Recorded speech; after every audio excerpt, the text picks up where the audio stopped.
Hey guys, TommyBryson here, and if you are past the age of 16, like you probably heard this quote before, and you thought it was pretty good like I did at one point. And the quote is, if you save money, money will save you at some point. And when I was growing up, my mom had a very similar quote, which I don't know where she got from, but I actually believed her. And I was like, Mama, that makes sense, okay? Saving money is gonna save me at one point.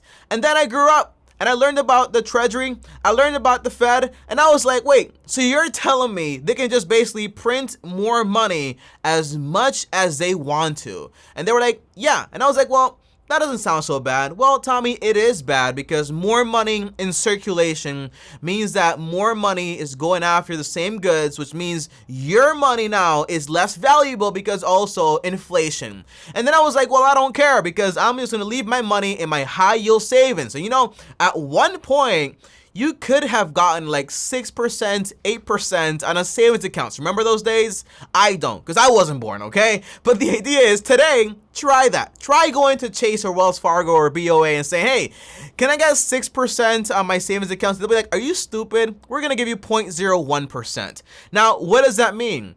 It forces the person to not save money because saving money would literally lose you money without the fun of actually being able to spend your money. It's crazy. So the reason I'm making this video is simple. The rates are going to go up this year. That is the word on the street. I can't predict things, but that's the word on the street according to all the research I've done. Now, what I want to do is basically prepare you for this game to make sure that you are going to take care of yourself. Remember, okay guys, the game the Fed plays, economics, people spending money, growth and economy, is not the same game that you personally have to play. Passive income, okay, financial freedom, they don't care about those things for you. That's like a personal you thing. So in this video, I'm gonna try to make sure that you're solid for when that time actually comes and then basically raise the rates. If you guys are new here, I post videos about money and finance, so go ahead and basically subscribe to the channel and hit the bell to stay notified. On top of that, also like the video. I appreciate it a ton and it also helps out a ton. Now, the very first thing, guys, I kind of want to say is, well, depending on when you're watching this video, hopefully it's 2022, February, January time. And the idea is, okay, right now, rates are still pretty low. So there are some things that you can basically do right now to take advantage of the low rates before rates actually go up.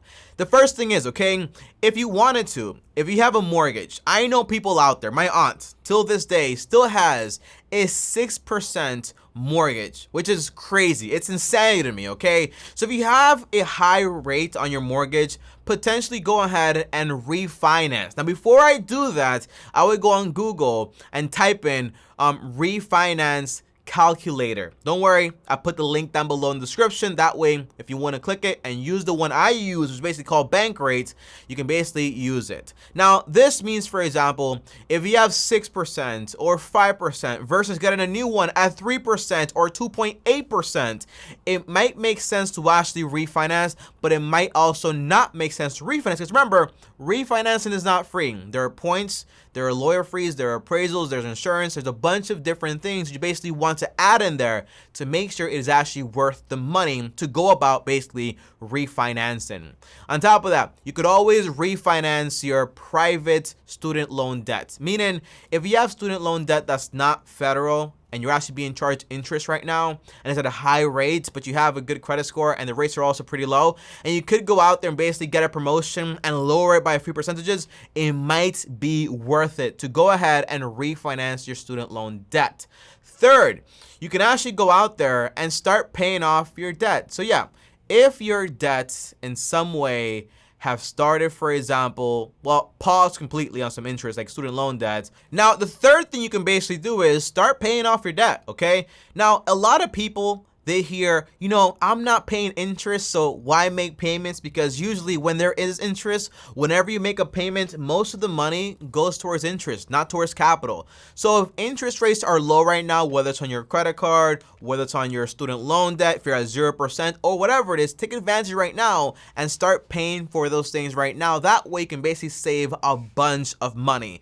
Now, those are 3 things you can basically do right now to take advantage of the low rates before rates go up, according to the word, later this year.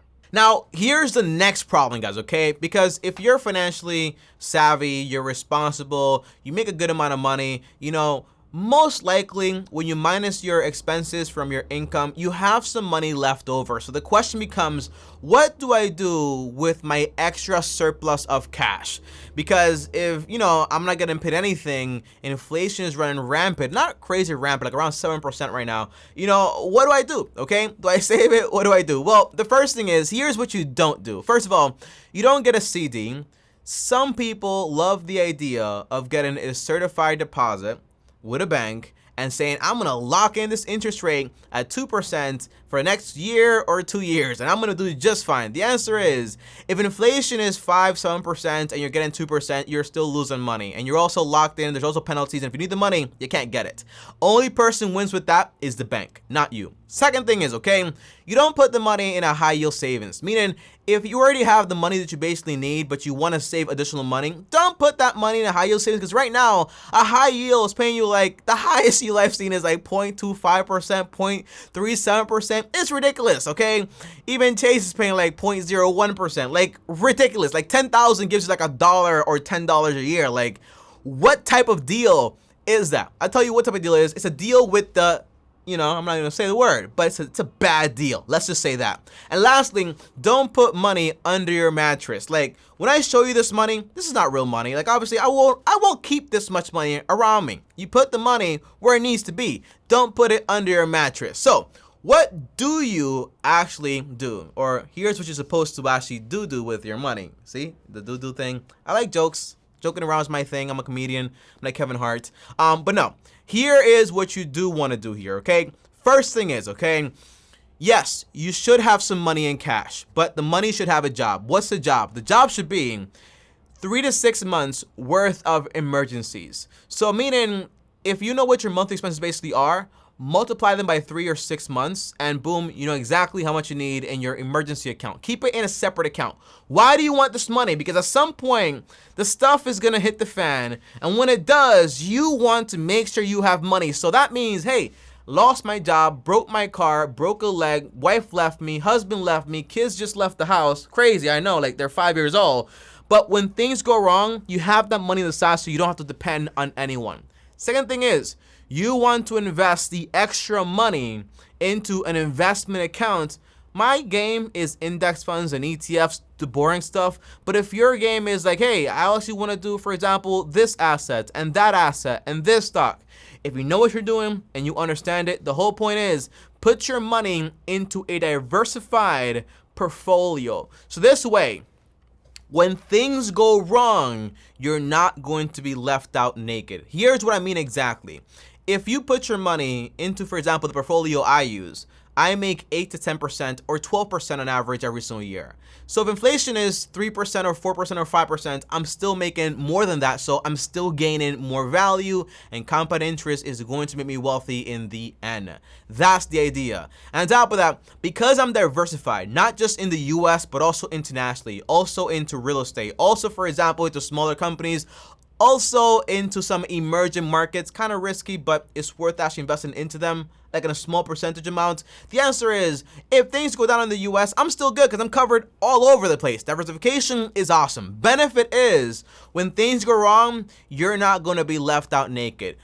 Downside is, when things are going great, you're not going to have a crazy return, but you're still going to have a good return. And to me, that's worth it for my sake, for my sleep, for security, and everything else. So the point is, invest the money into things you understand. If you want to copy my investment portfolio, the link is down below. M1 Finance link. Click it. It shows you what I invest my money into. So that means Roth IRA, the 401k at your job. Take advantage of these things and have your money grow faster than inflation, so you're not worried about those things whatsoever. But remember, have your emergency account set in stone. That is very, very important. Third thing is, use the extra money to pay off the debt. I would only invest if I have no debt, because if I'm paying a 16% interest on a credit card and I'm trying to make 12% or 8% on my investments, it makes no sense mathematically. So the idea is you pay off your debts first. So use this time, the extra money, to go ahead and pay off the debt. Now, here's a wonderful question that people are going to have, and they're not going to find the answer that simply. The question is, Tommy, okay, so I have an emergency account, I'm investing, and because I'm debt-free, or if I'm not debt-free, I'm going to be basically paying off my debt, obviously. Now, what happens if I want to save money for an up-and-coming expense? Like, I want to save for a down payment on a home, on a new car, whatever it is, right? So if I'm trying to save money, but inflation is running rampant, then what's going to happen? Because the more money I save, the less I'm going to have to purchase what I want to purchase, because by that point, the price is going to go up. Well, I follow a simple rule. It's called the 2-year rule and the 5-year rule. And the idea is, if what you're going to buy is in less than 2 years, or for example, even 3 years, okay, it's okay to just save that money in a high yield savings. Yes, inflation is going to erode or make disappear some of that buying power, but not that much to the point where it's going to be like this massive difference unless we have hyperinflation, which basically means double digits and beyond, okay? Which is crazy. It means if you make $100 by in 1 month, if it's 10%, well, that's only worth $90 now. That's all you can buy with it. So that's crazy, not happening right now, so don't worry about that. But let's say what you want to buy is like 5 years into the future. Like, I want to save it for a wedding. I want to save it for this house. I want to save it for this fancy car, whatever it is. Where do you put that money? Okay, is it savings accounts? No, because you're not going to be earning enough to actually cover everything. Is it your mattress? No, because is the insects are going to get it, or the rats are going to get it. Do you bury it? No. What you want to do is, I'm going to introduce you guys to something called TIPS. TIPS are Treasury inflation protected securities, okay? Now, what this means is that the Treasury, they issue out bonds, and these bonds are basically inflation protected. So whatever, let's say I buy this bond at $100 worth, right? $100 worth, and inflation went up 7%, okay?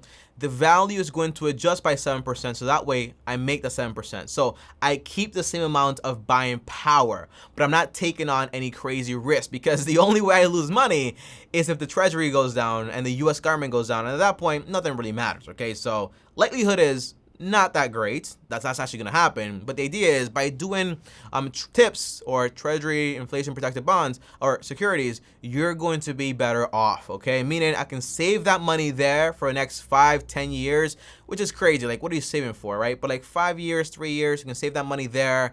You can have that money there. So when the time comes, you have the same amount of buying power. Now, during deflation, which is very different, the value actually goes down, because basically your buying power actually increases.